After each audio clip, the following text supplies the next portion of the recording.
30 বছর মসজিদে আসা যাওয়া করে ঠিকই, কিন্তু যথাযথ আন্তরিকতা দিলের মধ্যে আখেরাতের কোনো মানসিকতাই নাই, নিজেকে বদলানোর অনুভূতিই নাই, ফিকিরে নাই। সোজা কথা, পরকাল বলতে কিছু, এখন যা আছি তাই। এখন সুখে থাকলে সুখী দুনিয়া, এখন দুঃখে থাকলে দুঃখী। জিফুত যদি ঠিকমতো খানা খাদ্য খাওয়ায় খুশি, ঠিকমতো খানা খাদ্য নাই দুঃখী। মানে দুনিয়া পেলে খুশি, দুনিয়া না পেলে দুঃখী। লাভ লোকসান, আয় ব্যয়, হিসাব কিতাব, সুখ আনন্দ, দুঃখ বেদনা, হাসি কান্না, আবেগ অনুভূতি, সবটাই শুধুই দুনিয়াকে কেন্দ্র। এখানে কি পেলাম, এখন কি পেলাম, এখন কি পেলাম? ইনহিয়া ইল্লা হায়াতুনা দুনিয়া নামুতু ওয়া নাহইয়া। আল্লাহ তাআলা বলেন, নাফরমান আর পাপীদের জীবন কেমন হয়? কোরআনে আল্লাহ বলছেন তাদের অবস্থা হয় এমন যে তারা বলে জীবন কেবলই দুনিয়ারটা, আর কোথাও জীবন নেই, আর কিছু নেই। নামুতু ওয়া নাহইয়া, এখানেই মরবো, এখানেই বাঁচবো। ওমা নাহনু বিমাবউসিন। আল্লাহ বলেন নাফরমানদের দিলের মধ্যে এই বিশ্বাস যে আমাদেরকে পুনরায় কোথাও উঠানো হবে না। আল্লাহ যে বলছেন হাসরের ময়দানে তোমাদেরকে উঠানো হবে, সুম্মা ইন্নাকুম ইয়াউমাল কিয়ামাতি তুবআসুন। আল্লাহ তাআলা বলেন তোমাদের প্রত্যেককে কিয়ামতের দিন হাসরের মাঠে তোলা হবে। আল্লাহ বলেন বেঈমানের দিলে এটা থাকে না। তার কথা হলো প্রাপ্তি অপ্রাপ্তি, লাভ লোকসান, ভালো মন্দ, হাসি আনন্দ, দুনিয়া। ছেলে বিদেশ থেকে টাকা পাঠাইতেছে খুশি, ছেলে বিদেশ থেকে টাকা টোকা ঠিক মতো দেয় না বা কামাই রোজগারি কম, জিজ্ঞাসা করবেন কেমন আছেন, কি এর বালা? আমরা আর বালা কি? হ্যাঁ, কি সমস্যা কি তা চাচা? ফোলাগারে কত ঋণ ফিন কইরা সুদে টাকা নিয়া কিস্তিতে টাকা লইয়া বিদেশ পাঠাইছি, টাকা পয়সা পাঠায় না, আর বালা কি? তাহলে উনি দুঃখী কেন? টাকা নাই। আবার টাকা পাঠাইতেছে, মাশাআল্লাহ, পান খাওয়ার স্টাইলই আলাদা, চা খানার ঢঙে আলাদা, কথাবার্তার স্টাইলই ভিন্ন। কেমন আছেন? আসি আল্লাহর রহমতে, আপনাকে দোয়ায়, 10 জনের দোয়ায় আল্লাহ ভালোই রাখছে। কেমনে ভালো? এতে আল্লাহর রহমতে টাকা পাঠায়, আমরা তার মা আমরা মিল্লা খাইয়া পইরা ভালো আছি।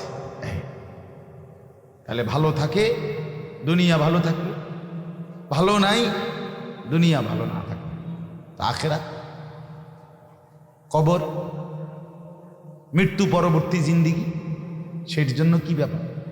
তার জন্য কোনো আলোচনা লাগবে না, এর জন্য কোনো কথা নাই। তাইলে কারো মধ্যে এই আলোচনা, স্বামী স্ত্রী পরস্পরের আলোচনা, এই ঘর সংসার বাজার, খাট ফার্নিচার পালং সোফা, হ্যাঁ, আসবাবপত্র গহনা অলংকার, এই নিয়েই পেরেশান, এই নিয়ে জিন্দিগি এর মধ্যেই আবদ্ধ। তো আখিরাত তাহলে কার জন্য? পরকাল কার জন্য? আমরা মুসলমান, আমরাই যদি পরকাল না চিনি, না বুঝি, আমাদের উচ্চারণে, আমাদের অনুভূতিতে, আমাদের আচরণে, আমাদের কথাবার্তা উঠা বসার মধ্যেই যদি পরকালের কোনো নমুনা দেখা না যায়, তো হিন্দু বৌদ্ধদের মধ্যেই দেখা যাবে। কথা উত্তর দেন। কবর হাসর আখেরাতের চিহ্ন ভেসে ওঠার কথা চালচলনে মুসলমানদের মধ্যে না কাফেরদের মধ্যে? মুসলমানদের মধ্যে। কথা তো ছিলই। আল্লাহর প্রিয় বান্দারা, অসংখ্য আল্লাহর নেক বান্দাদের জীবনে আছে রাত্রিতে ঘুমাইতেন না। জিজ্ঞেস করতে কেন ঘুমান? বলছে জাহান্নামের ভয় ঘুমাতে দেয়, কবরের ভয় ঘুমাইতে দেয়। হযরত আবু বকর সিদ্দিক রাদিয়াল্লাহু তাআলা আনহুর মতো সাহাবী আফসুস করে বলতেন, হায় আমি যদি একটা গাছের পাতা হতাম, আমাকে যদি একটা চতুষ্পদ জন্তু, গরু কিংবা ছাগল, সেই পাতাটা যদি খেয়ে ফেলত, অর্থাৎ আমি যদি মানুষ না হতাম। অথচ কি পরিমাণ আমলের অধিকারী ছিলেন।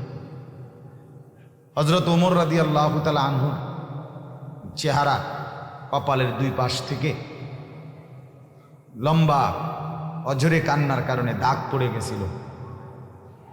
হযরত ওমর রাদিয়াল্লাহু তাআলা আনহুর ইন্তেকালের মুহূর্তে হযরত আব্দুল্লাহ ইবনে আব্বাস সাহাবী, তিনি বলছিলেন, আপনাকে আল্লাহ তাআলা অনেক মর্যাদা দিয়েছেন, আপনি 10.5 বছর মুসলমানদের খলিফা ছিলেন, আপনার মাধ্যমে আল্লাহ তাআলা দিক দিগন্ত মুসলমানদের বিজয় দান করছেন। কত রাজ্য, কত এলাকা আপনার এই 10 বছরে বিজয় হয়েছে। আপনার অনেক সম্মান, অনেক মর্যাদা, অনেক গুণ, অনেক বৈশিষ্ট্য। হযরত ওমর রাদিয়াল্লাহু তাআলা আনহু, কিতাবের মধ্যে আছে, উনি চোখের পানি ফেলে বললেন আব্দুল্লাহ ইবনে আব্বাসকে, শোনো, আমি আল্লাহ তাআলার কাছে এতটুকু আশা করি শুধু যে আল্লাহ আমার জীবনের যা নেকি আর আমার জীবনের যা গুনাহ, কমপক্ষে আমার নেকিগুলো যেন আমার গুনার মোকাবেলায় বরাবর হয়। অর্থাৎ এতটুকু নেকি যেন কমপক্ষে হয় যে গুনাহগুলোকে মোচন করে দেয়, নেকিগুলো দিয়ে গুনাহগুলো যেন মিটে বরাবর হয়। এদ্দুর যদি হয় তো আমি আল্লাহর কাছে সন্তুষ্ট নিজেকে মনে করি, আমার এদ্দুরে সারে। অর্থাৎ নিজের এই বিপুল পরিমাণ নেক আমলকে কিছুই মনে করেন, সামান্য। তা আমাদের পুঁজি কোথায়? আমাদের এই শুক্রবারের শুধু সপ্তাহে একদিনের জুমার নামাজ, এটাই আমাদেরকে জান্নাত এনে দিবে, ঠিক না? হ্যাঁ, মাঝে মধ্যে গরিব দুঃখীকে 2 টাকা 5 টাকা দিলে এতে আমাদের বেহেশত চলে আসবে, ঠিক না? তো বলে, এজন্য বললাম আমরা প্রত্যেকে আন্তরিকতা নিয়ে ভেতরে যারা মনোযোগ দিয়ে শুনেন, দেখবেন আমার আপনার ভেতরে যদি অনুভূতি তৈরি হয়, ভাবনা তৈরি হয়, ফিকির আসে, লাভ। সবাই একসাথে হবে না, সবাই একসাথে বদলায় না, সবাই একসাথে পরিবর্তন হয় না, কারো কপালে পরিবর্তন হয়ই না, বদনসিব। কারো সময়ের ব্যবধান হয়। আমাদের প্রিয় নবী সাল্লাল্লাহু আলাইহি সাল্লামের কাছে যারা সাহাবী হয়েছেন, কালেমা পড়ছেন, তারা প্রত্যেকেই প্রথম দিনেই তো সবাই কালেমা পড়ছেন, ঠিক না? বুঝেন নাই কথা? যতজন সাহাবী হয়েছে নবীজির, সবাই একদিনেই কালেমা পড়ে ফেলছে নাকি? তাহলে সময়ের আগ পিছ আছে কি না বলেন? কেউ প্রথম দিন কালেমা পড়ছে, কেউ 21 বছর পরে কালেমা, কেউ 22 বছর পরে কালেমা। তো যিনি 23 বছরের মাথায় কালেমা পড়ছে তিনিও কামিয়াব, যিনি প্রথম দিন কালেমা পড়ছে তিনিও কামিয়াব, সৌভাগ্যবান। এই জন্য বুঝ আসবে, এর মধ্যে আকপিস হবে। সবাই একই দিনে জোনায়েদ বাগদাদি হবে না, সবাই একদিনে বাইজিদ বুস্তামি হবে না, সবাই একদিনে রাবেয়া বসরি হবে না, সময়ের ব্যবধান হবে, আকপিস হবে। এবং কারো কপালে হেদায়েত জুটবেই না। ইন্নাকা লা তাহদি মান আহবাব। আল্লাহ তাআলা আমাদের নবী সাল্লাল্লাহু আলাইহি সাল্লামকে বলছেন, আপনি খুব চাইলে, ভালোবাসলে আপনি নিজে কাউকে হেদায়েত দিতে পারবেন না, সেখানে আমি কি? কথা বলেন। সেখানে আমাদের কোনো পাত্তা আসেনি কোনো। খুদ রসুলকে আল্লাহ বলছে, হে নবী আপনি চাইলে হবে না, আমি চাইতে হবে। ওয়ালাকিন্নাল্লাহ ইয়াহদি মান ইয়াশা, বরং আমি আল্লাহ যাকে চাই আমি তাকে হেদায়েত দান করি। তাহলে মূলত হেদায়েত দেয় কে? ফয়সালা কার হাতে? আমার বলা আপনার শোনা কোনোটাই মূল বিষয় না। মূল বিষয় হলো এটা একটা উসিলা ধরা, কিন্তু মূল ফয়সালা কার হাতে? ওয়ালাউলা ফাদলুল্লাহি আলাইকুম ওয়া রাহমাতুহু এই বেটা মোবাইল না ধরতে মানা করছি, সুন্দর করে বললে হয় না, অনেকের খাসিয়ত এতটাই যে ধমক না দিলে, কথা বুঝছেন না, এটা তার একটা তবিয়ত হয়ে গেছে। না আমারে এমনি করলে আমি বুঝতাম না, আমার দমকাইতে বদ অভ্যাস। মানে জিন্দিগির একটা মিনিট লজ্জা শরম কিচ্ছুর কোনো ধার ধারে না। ছেলেরা মোবাইল ছাড়া 1 মিনিট থাকতে রাজি। এবারে মা দেখুক, নাহলে বাফে দেখুক, নাহলে হুজুর দেখুক, নইলে একবারে আব্দুল কাদের জিলানি দেখুক, আমার এতে কোনো অসুবিধা নেই। আমার দরকার মোবাইল আছে, আমি আছি, খালাস। আমার জিন্দিগির এবার ইজ্জত থাক বা না থাক, আমার চরিত্র থাকুক বা না থাকুক, আমার আল্লাহ খোদা আখেরাত পরকাল কিচ্ছু না থাকুক, আমার মোবাইল আছে, খালাস, আমার জিন্দিগি সাথে। এই হলো জিন্দিগি, মানে জীবনটাই মোবাইলটাই জীবন। বেঁচে আছে মোবাইল টিপবার জন্য, মোবাইল বানানো হয়েছে তার কাছে পৌঁছবার জন্য। আজ ছেলেদের হালাত মানে বেঁচেই আছে, এটার জন্য বেঁচেই আছে। জিন্দিগিটাই এটার সাথে সম্পর্ক, জীবনটাই এটার সাথে।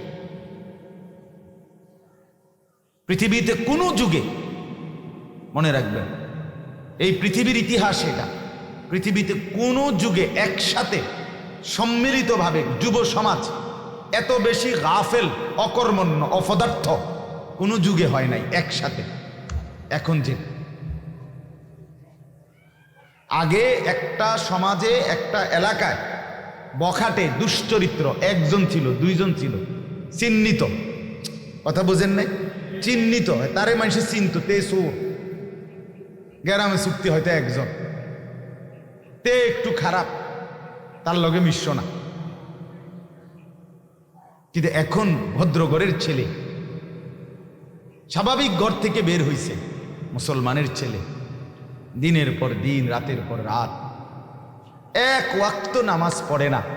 এতে মা বাবারও কোনো আফসোস নাই, এলাকাবাসীরও কোনো আফসোস নাই, পাড়া মহল্লার সর্দার মাতব্বর কারো কোনো আফসোস নাই, কারো মুখে এই নিয়ে কোনো আলোচনা নাই যে কি আমগো এলাকার যে পোলাপাইন্ডি এগুলা যে কোনো নামাজই পড়ে না, আমগোর সামনে দুষ্টামি করে, হাঁটাহাঁটি করে, আমরা কি এটা বলতে পারি না? এই অনুভূতিটুকু পর্যন্ত লোক পাইছে। এত দুর্ভাগ্য মুসলমানের ইতিহাসে আর কখনো হয় না। বেনামাজি আগেও ছিল, কথা বোঝেন নাই, বেনামাজি আগেও ছিল, এতটা গাফেল আগে ছিল, মা বাপ এত অসচেতন আগে ছিল। আমার মনে আছে আমরা প্রাইমারি স্কুলে হিন্দু স্যার জমের মতো ভয় পাইতাম, হিন্দু মাস্টার, কিন্তু ভীষণ ভয় করতাম। স্যারে দেখলে মাইরা লেবে, এতটা ছিল একটা সময়। কত আজ থেকে 500 বছর আগে, ঠিক না? আমার বয়স ধরেন 500 বছর, আমি আদি যুগের মানুষ, এরম নি তো। আমার বয়স 42 বছর রানিং, শুরু হয়েছে 41 শেষ হয়েছে, তাহলে 30 বছর আগের কথা। আমার পড়ালেখার প্রাইমারি ছোটবেলার জীবন 30 বছর আগের কথা না, 30 বছর আগে। তাহলে এই জন্য বললাম জিন্দিগিটা মোবাইলটার উপরে তুলে দিছে। হাসি কান্না আনন্দ বেদনা, হাসলে কাশলে, পেশাব পায়খানা, টয়লেট বাথরুম, হোটেল রেস্তোরাঁ পার্ক, যেখানে যখন যাবে 24 ঘন্টার মেইন কাজ আগে একটা ছবি উঠানো, এরপরে বাকি কাজ। আমি সেদিন ওই ফেরির মধ্যে উঠছি, বুঝছেন, ফেরি পার হমু আর কি, আমার গাড়ি উঠছে, আমিও উঠছি, তো দেখলাম যে মোটরসাইকেল দিয়ে এক ছেলে ফেরিতে মোটরসাইকেলটা নিয়ে উঠছে ফেরিতে, উইটা মাত্র এক পাশে এটারে ব্রেক করে থুইয়া মানে 1 মিনিট দেরি হয়েছে না, আগে এটার পাশে দাঁড়াইয়া একটা ছবি উঠাইছে, আগে উঠাইয়া চুল টুল ঠিক করে ছবিটা 2-3টা পোস্টে উঠাইয়া এরপরে হেতে চারিদিকে চাইছে যে আগে মানুষ আসেনি আরো না, আমি শুধু মানে তার প্রথম দায়িত্ব কি উঠানো, ছবি উঠে। তাহলে কি পরিমাণ ছাগল মানুষের বাচ্চা পরিণত হয়েছে বুঝতেছেন? তুমি মোটর সাইকেলের লগে খাড়াইয়া ফেরির মধ্যে ছবি উঠাইয়া ফেসবুকে দিলা, তোমার এটা কোন ছাগলে দেখবো? এটার মধ্যে দেখার কি আছে? মোটর সাইকেল কি বাপ দাদা 14 গোষ্ঠী কেউ চালাইছে না? কথা বলেন না কেন? তো তুমি এটা কিতা দিয়ে এলা, কি দেখুন কি আছে? এটা মোটর সাইকেলে কি আশ্চর্য, আর তুমি কি আশ্চর্য? কথা বলে এমন যদি হইতো যে আমি চাঁদের দেশে গিয়ে মাত্র মোটর সাইকেলটা থুইয়ে এখন চাঁদের দেশের থেকে একটা কি দিছি, মাশাআল্লাহ ভালো কথা, তো বেটা চাঁদের দেশে মোটর সাইকেল চালায়, এটা একটা বিশেষ কিছু হইতে পারে। কিন্তু এনতে রোডেতে চালাইয়া গিয়া ফেরি উঠছে, এটার মধ্যে আশ্চর্যের কি আছে? মানে রুচির দুর্ভিক্ষ, রুচিহীনতা, মন মানসিকতা একদম নিচে নেমে গেছে, একদম অনুভূতি বিবেক লোপ পেয়ে, মা বোনদের বেহায়াপনা চূড়ান্ত সীমায় নেমে গেছে। মহিলারা পুরুষ সামনে দোনো পাশে ডানে বামে হাঁটতে উঠতে লড়তে দৌড়তে কোনো লজ্জাবোধ করে না। কি বেড়ার গাত লাগে না, বেডিতের গাত লাগে না, অটোর গাত লাগে না, সিএনজির গাত, এত সময় নাই, পুরো ব্যস্ত। বাজার, মার্কেটিং, দোকান, কেনাকাটা, আফসোসের মানে এটাই বললাম আমি, একসাথে সবাই, অধিকাংশ, বেশিরভাগ অধপতন একসাথে মুসলমানের সমাজে 1450 বছরে আর কখনো এতটা ছিল, অল্প অল্প ছিল, অল্প একজন দুইজন বেপর্দা নারী, বেহায়া মহিলা, লজ্জা শরম কম, এরম বেডি ছিল একজন দুইজন, 2 গ্রামে 4 গ্রামে। কিন্তু মা বোনদের এখন বাজার আর মার্কেটিং দেখলে মনে হয় না আপনি জিগাইয়ের খবর লইতে বলছে আপনি বাইক থাকেন কোন টাইমে, সপ্তাহে কোন দিন আপনি বাড়িতে থাকেন কখন, আপনি আপনি শনিবারও দেখবেন এবারে বাজারে, রবিবার, সোমবার, মঙ্গলবার, বুধবার, বৃহস্পতিবার, শুক্রবার, শীত, গরম, রোদ, বৃষ্টি, বান, তুফান, ঘূর্ণিঝড়, টর্নেডো, সাইক্লোন, সিডর, মহামারী, করোনা, আরো যদি কিছু থাকে, উনি মার্কেটে যাবে, বাজারে যাবে। আফসুসের ব্যাপার, আফসুসের ব্যাপার, আফসুসের ব্যাপার। আমরা অতিরিক্ত আত্মবিস্তৃত জাতি হিসেবে পরিগণিত হচ্ছি। মেহেরবানি করে 8টায় ইনশাআল্লাহ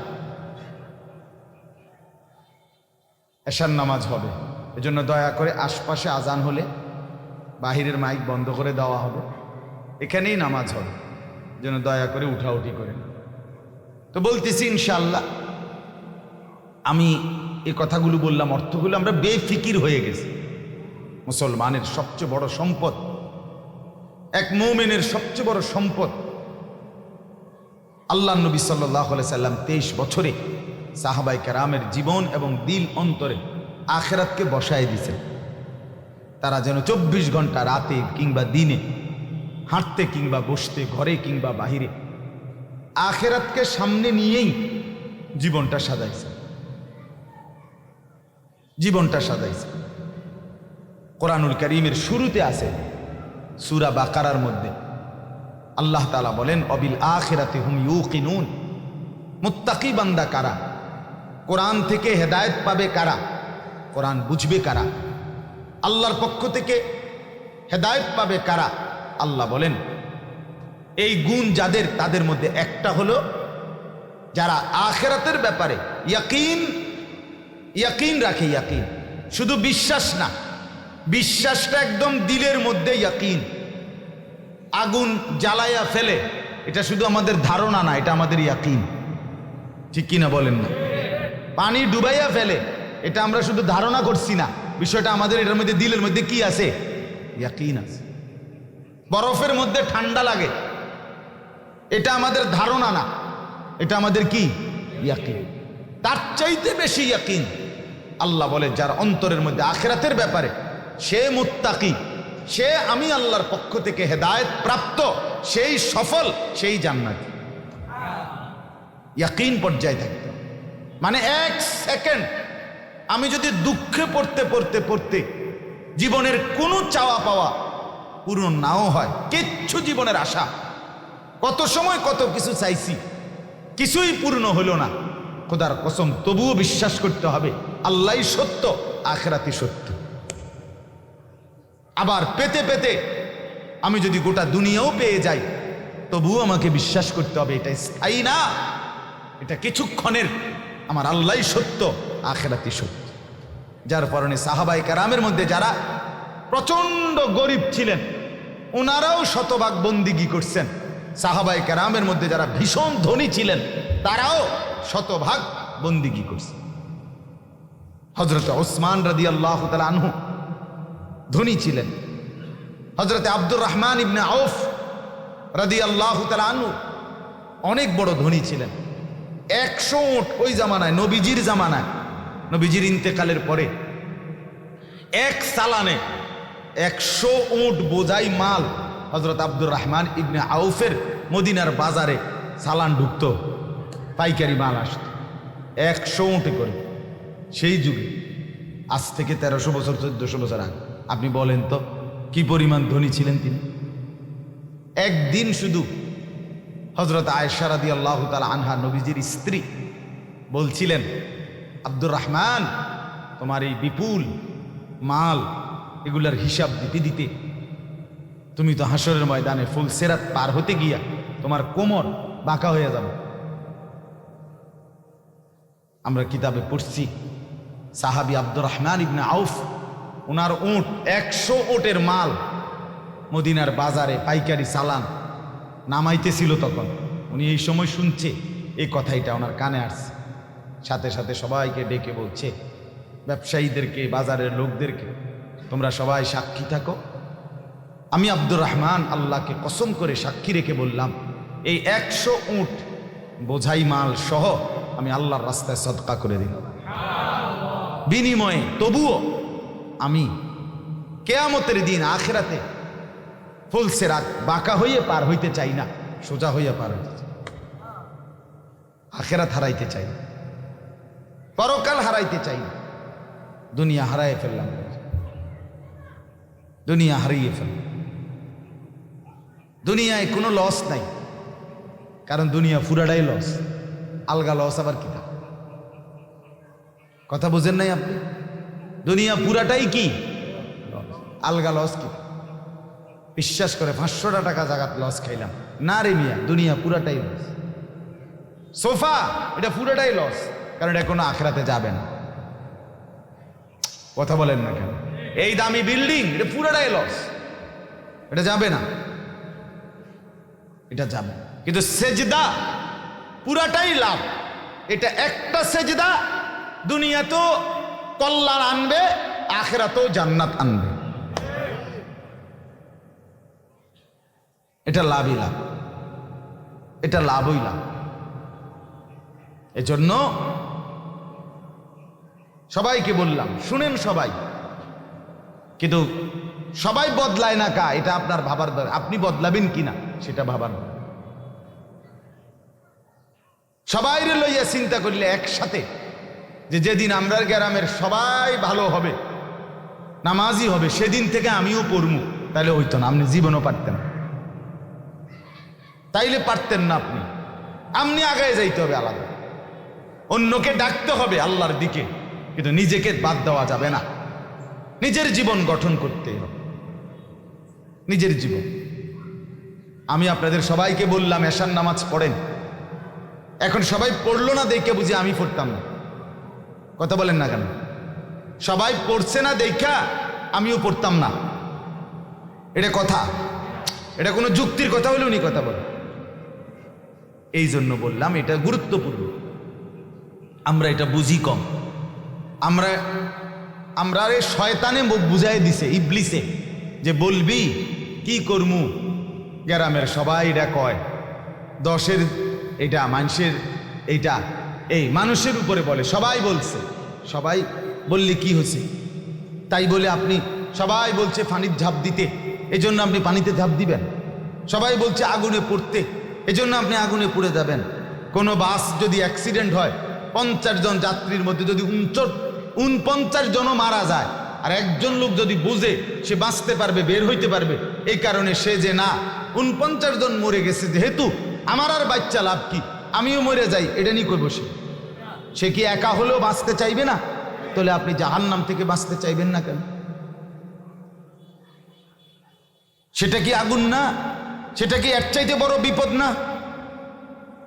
তো এজন্য কোরআনুল কারীমে আল্লাহ তাআলা বলছেন, প্রথমে সবার কথা বলার আগে বাই সিরিয়াল নবীজিকে, ইমানদারদেরকে সবার কথা বলছে, কিন্তু সবার আগে বলছে কু আনফুসাকুম, আগে এটা বলে নিছে, আগে নিজেকে বাঁচাও, এরপর ও আহলিকুম, পরিবারকে বাঁচাও, এরপর লিতুনদিরা আহলাল কুরা, লিতুনদিরা উম্মাল কুরা ওমান হাওলাহা, নিজ এলাকা এবং তার আশপাশের মানুষকে বাঁচাও, এরপরে বাঁচাও। তাহলে এটা পরে ধীরে ধীরে, আগে নিজেকে বাঁচাও, এরপর পরিবারকে বাঁচাও, ওয়া আনদির আশিরাতাকাল আকরাবিন, এরপর আত্মীয় স্বজনদেরকে বাঁচাও, এরপর মহল্লাবাসীকে বাঁচাও, এরপর গোটা পৃথিবীবাসীকে বাঁচাও। ধীরে ধীরে আগাও, ঠিক আছে, সেগুলোর মধ্যে কম বেশ হইতে পারে, কিন্তু নিজের ব্যাপারে এক বিন্দু ছাড় দিও না, নিজের ব্যাপারে কোনো কমতি করো না, এটা আল্লাহর চাই। ইয়া আইয়ুহাল্লাযীনা আমানু আলাইকুম আনফুসাকুম, রব্বুল আলামিন বলেন, হে ঈমানদারগণ, আলাইকুম আনফুসাকুম, তোমরা প্রত্যেকেই তোমাদের নিজেদেরকে আঁকড়িয়ে ধরো, আলাইকুম আনফুসাকুম, নিজেকে মজবুত করে ধরো। দেখেন, এটা দেখেন কিভাবে বিছায়, দেখেন দেখেন, সামনের দিকে আপনারা বিছালো, এভাবে বিছালো, বুঝছেন তো? ঠিক আছে, এবার এদিকে লা ইয়াদুররুকুম মান দাল্লা ইযা ইহতাদাইতুম, আল্লাহ তাআলা বলেন যে যদি তুমি তোমাকে নিজেকে মজবুত করো, সাজিয়ে তোলো, গড়ে তোলো, আল্লাহ তাআলা বলেন এবার যদি গোটা পৃথিবী গুমরা হয়, খোদার কসম আল্লাহ বলেন তোমাকে আর কেউ পথভ্রষ্ট করতে পারবে না।